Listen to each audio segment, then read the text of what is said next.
too close to the camera. My dad and me and my sister Lola are going to read the Lorax. So let's get to it. Yeah. All right, let's get to it. This is my daughter Mary. She already introduced herself, and my daughter Lola. And we're going to read today for you The Lorax by Dr. Seuss.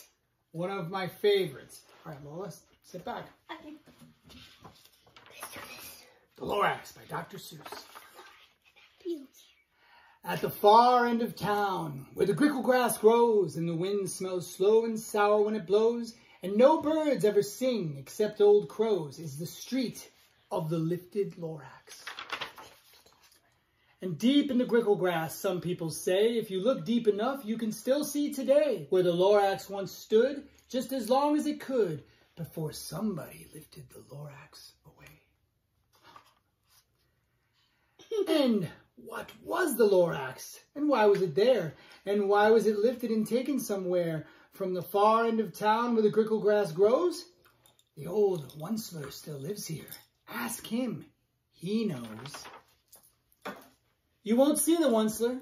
Don't knock at his door. He stays in his lurkum on top of his store. He lurks in his lurkum, cold under the roof, where he makes his own clothes out of miff-muffered moof. And on special dank midnights in August he peeks out of the shutters, and sometimes he speaks and tells how the Lorax was lifted away. He'll tell you perhaps, if you're willing to pay. On the end of a rope, he lets down a tin pail, and you have to toss in 15 cents and a nail, and the shell of a great-great-great-grandfather snail. I hope there were no words on these pages because they're torn out. So, I don't know what happened there. We're going to have to get that. That's pail. Oh, this is other stuff that you put in there, and then he brings the pail up. Okay, here we go. Carrying on.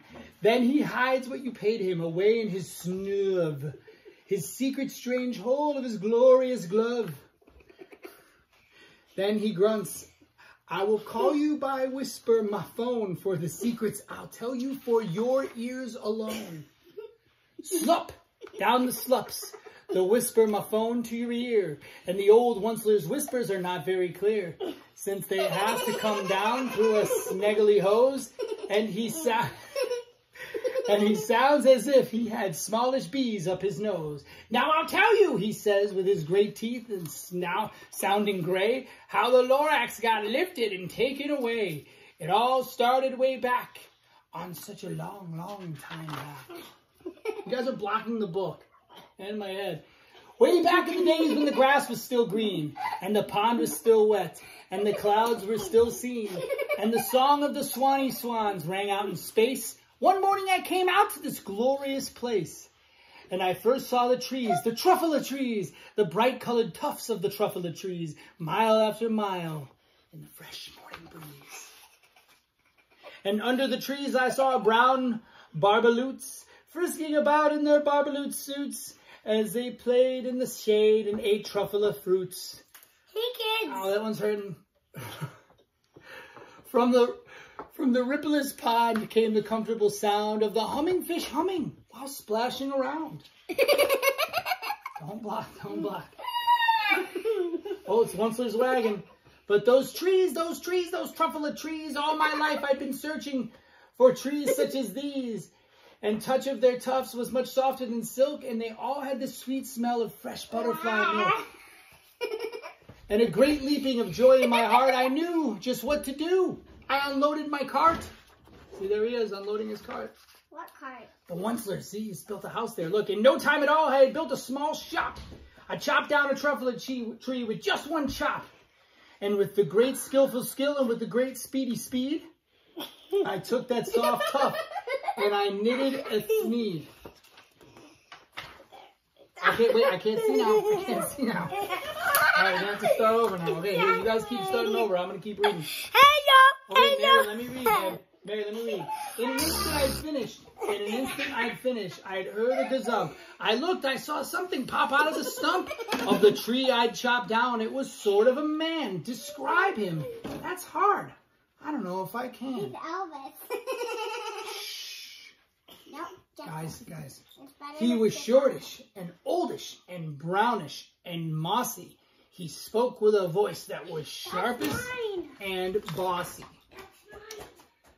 Mister, he said with a sawdusty sneeze, I am the Lorax. I speak for the trees. I speak for the trees have no tongues, and I'm asking you, sir, at the top of my lungs. He was very upset, and he shouted and puffed. He was very upset, and he shouted and puffed, what's that thing you've made out of my truffle tuft? Lola, move in. Lou, what are you doing? Look, Lorax, I said, there's no cause for alarm. I chopped just one tree. I'm doing no harm. I'm being quite useful. This thing is a thneed. Thneed to find something that all people need. It's a shirt, it's a sock, it's a glove, it's a hat.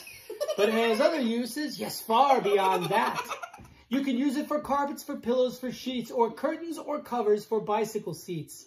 The Lorax said, sir, you are crazy with greed. I can't see. So the Lorax said, sir, you are crazy with greed.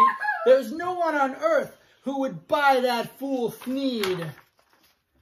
But the very next minute, I proved he was wrong.